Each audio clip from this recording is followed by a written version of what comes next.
How to fast-forward YouTube videos on Smart TV. Hey everyone! In this video, I'll show you how to fast-forward YouTube videos on your Smart TV quickly and easily. Method 1. Using the remote control. While watching a YouTube video, press the right arrow or fast-forward button on your remote.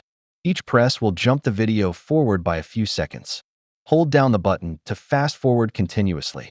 Method 2. Using the YouTube app controls. While the video is playing, press OK or enter on your remote to bring up the playback bar. Use the right arrow button to move the playback slider forward. Release the button to resume watching from the new position. Method 3. Using the YouTube mobile app, casting. If you cast from your phone, open the YouTube app on your phone. While the video is playing on your TV, drag the progress bar forward on your phone screen. This will fast forward the video instantly on your TV. Tips. The exact remote buttons may vary by TV brand or remote model. Some remotes have dedicated fast-forward buttons, others use arrow keys. But using the phone app to cast gives you more precise control.